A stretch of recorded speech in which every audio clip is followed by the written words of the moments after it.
Babu Shafa'a, the chapter of the intercession. The intercession. And he mentioned the intercession only, Shafa'a only. Because there are different types of Shafa'a, different types of intercession. Some intercession that is not valid and bad, and some intercession that is valid and good. So it's important to, and one of the things that differentiate a believer with the disbelievers, one of the things that differentiate the believers from the disbelievers, the issue of Shafa'a. So the Shafa'a is a test by itself that separates the people of the truth from the people of deviation and disbelief and so on. So what is the correct Shafa'a? So that a person would believe in it. And what is the wrong Shafa'a? So that a person would distance himself from it. So that's why it's a very important chapter. Shafa'a, and this is again why this chapter is there in that order, because the disbelievers, they mention the Shafa'a. Why they worship the idols? Because of the Shafa'a. هؤلاء شفعاؤنا عند الله. The disbelievers would say that it's mentioned in the Quran. These are our intercessors to Allah subhanahu wa ta'ala. Think between them and Allah subhanahu wa ta'ala. So what is a Shafa'a means? A Shafa'a meaning that from Shaf', and Shaf' meaning two, even. So the same thing, when a person wants something from someone, so he makes Shafa'a, that means he adds something so that he would seek the help from it. Meaning someone to help you to attain what you need. To the kings and things like that. People might not be able to go to the kings immediately, so they need somebody to help them in their affairs and so on. And so on. So the first verse here that is mentioned in this chapter, وأنذر به الذين يخافون أن يحشروا إلى ربهم ليس لهم من دونه ولي ولا شفيع لعلهم يتقون. And warn therewith those who fear that they will be gathered before their Lord, when there will neither be a protector nor an intercessor, a shafi' for them besides him, besides Allah subhanahu wa ta'ala, so that they may fear Allah and keep their duty to him. This verse clearly mention that the shafa'a for the disbelievers does not benefit them. لَيْسَ لَهُمْ مِن دُونِهِ وَلِيٌّ وَلَا شَفِيعٌ. That the disbelievers, no protector, no supporter, no intercessor will help them. They die in the state of kufr. No matter how much people intercede for them, it doesn't work. Even if it's the messengers of Allah. And it also shows that the way that a person seeks the shafa'a is from Allah subhanahu wa ta'ala alone. لَيْسَ لَهُم مِّن دُونِهِ. They have no shafi' from him except him subhanahu wa ta'ala. That means, as it will come inshallah ta'ala, the shafa' or the intercession is to be given from Allah subhanahu wa ta'ala. And then as a result of that, people are not to seek it except from Allah subhanahu wa ta'ala, since he is the bestower of the shafa'.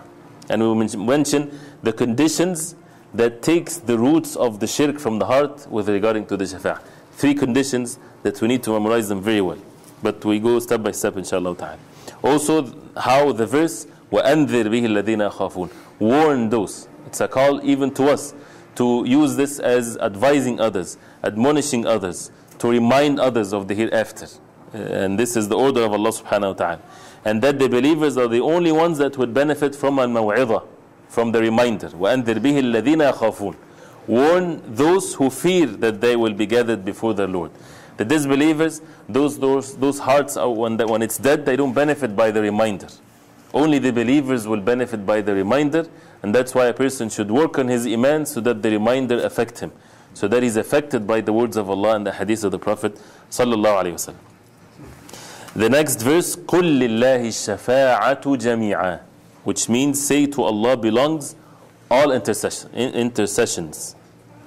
All of it belongs to Allah subhanahu wa ta'ala, and the verse is very clear.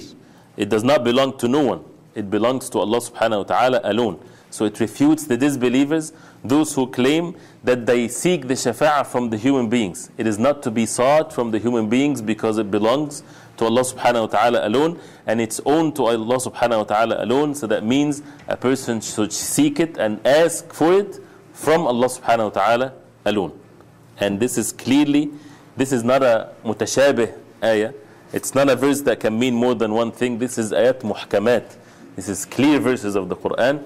قُلْ, O Muhammad sallallahu alayhi wa sallam, لِلَّهِ الشَّفَاعَةُ جَمِيعًا. Even in the Arabic language, when the sentence starts with jar or majroor, لِلَّهِ, lam harf jar, Allah, right? مجرور.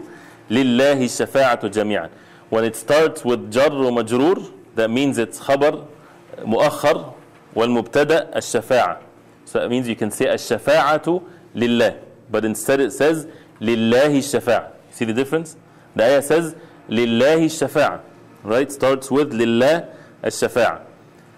It is correct linguistically to say الشفاعة لله, that the shafa'a is to Allah. But instead the verse starts with لله الشفاعة.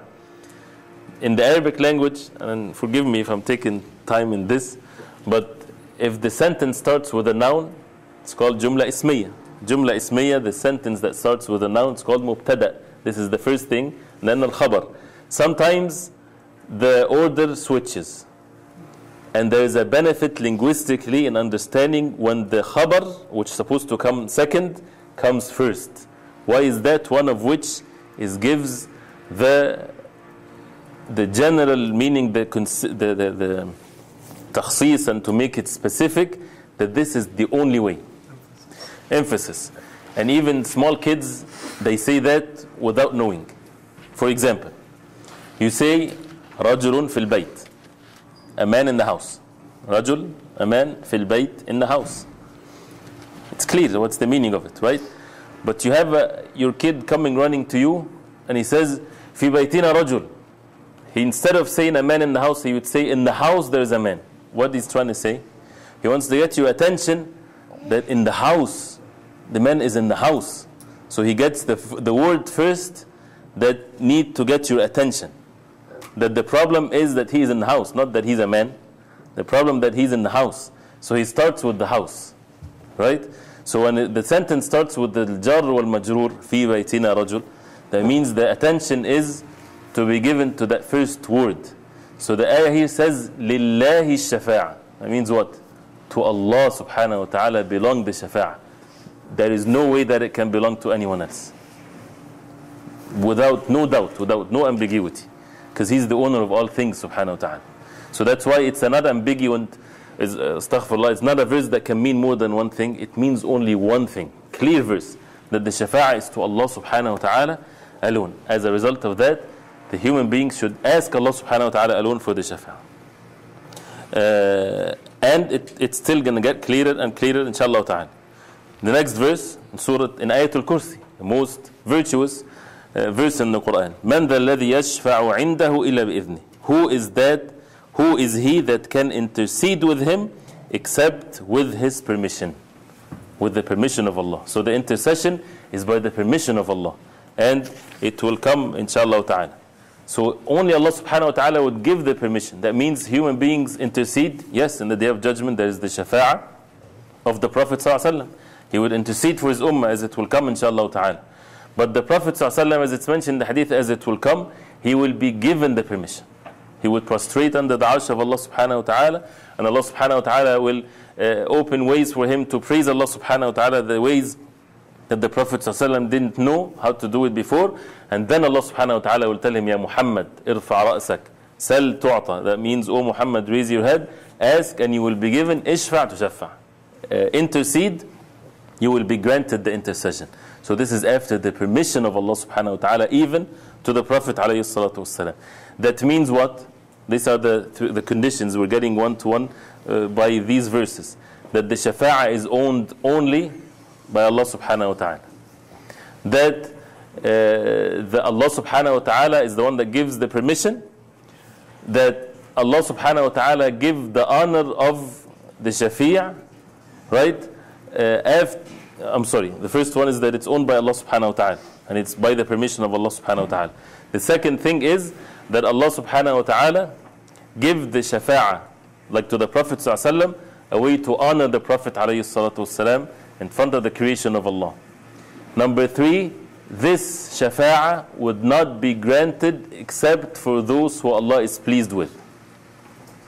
So the believers, Allah subhanahu wa ta'ala has to be pleased with them first for them to be given the shafa'a from the Prophet sallallahu alaihi wasallam. Human beings, if a king or the judge orders something to punish someone, and then they send someone, please intercede for us, and this king, for example, is not pleased with these people. So the person, please be pleased with them, please forgive them, please, till he changes his mind.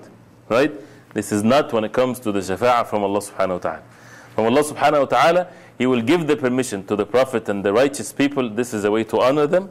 And Allah subhanahu wa ta'ala won't grant the shafa'ah unless He is pleased with the subject of the shafa'ah, meaning the sinners and so on. And then as a result of that, they will be granted the shafa'ah. And these conditions, if it's there, it takes the roots of the shirk from the hearts. That means what? Don't turn to the human being seeking the shafa'ah, turn to Allah subhanahu wa ta'ala alone. If you want the shafa'ah of the Prophet sallallahu alaihi wasallam, do the things that the Prophet sallallahu alaihi wasallam ordered us to do. Whether it's following his sunnah alayhi salatu wasalam, making salah on the Prophet sallallahu alaihi wasallam, which grants the person the shafa'ah of the Prophet sallallahu alaihi wasallam, if you do that a lot, and you do that on Friday. And the same thing when after each adhan, when you say Allahumma rabba hadhihi ad-da'wati at-tamma was-salati al-qa'imah, whoever says this dua, the Prophet sallallahu alaihi wasallam said, his shafa'ah, my shafa'ah will be for such a person, right? So these are the means for the shafa'ah of the Prophet sallallahu alaihi wasallam, and not one of which is in which the person would say, now for example, would say, O Prophet of Allah, intercede for me in the Day of Judgment. This is not what the Prophet sallallahu alaihi wasallam ordered us. This is not what the companions radiallahu anhum did. It is valid to say, Oh Allah, make the Prophet sallallahu alaihi wasallam intercede for me in the Day of Judgment. This is valid because Allah subhanahu wa ta'ala is the owner of the shafa'ah. We have 5 minutes in Maghrib. Inshallah, let me just finish the chapter real quick. وَكَمْ مِنْ مَلَكٍ فِي السَّمَاوَاتِ لَا تُغْنِي شَفَاعَتُهُمْ شَيْئًا إِلَّا مِنْ بَعْدِ أَنْ يَأْذَنَ اللَّهُ لِمَنْ يَشَاءُ وَيَرْضَى. And there are many angels in the heavens whose intercession will avail nothing except after Allah has given leave for whom He wills and pleases. Again, to show that the permission is from Allah subhanahu wa ta'ala. قُلِ ادْعُوا الَّذِينَ زَعَمْتُم مِّن دُونِ اللَّهِ لَا يَمْلِكُونَ مِثْقَالَ ذَرَّةٍ فِي السَّمَاوَاتِ وَلَا فِي الْأَرْضِ. This is one. وَمَا لَهُمْ فِيهِمَا مِنْ شِرْكٍ وَمَا لَهُم مِّنْهُم مِّنْ ظَهِيرٍ وَلَا تَنْفَعُ الشَّفَاعَةُ عِنْدَهُ إِلَّا لِمَنْ أَذِنَ لَهُ. Say, call upon those whom you assert to be associates with Allah subhanahu wa ta'ala, besides Allah subhanahu wa ta'ala. They possess not even the weight of an atom or a small ant. One.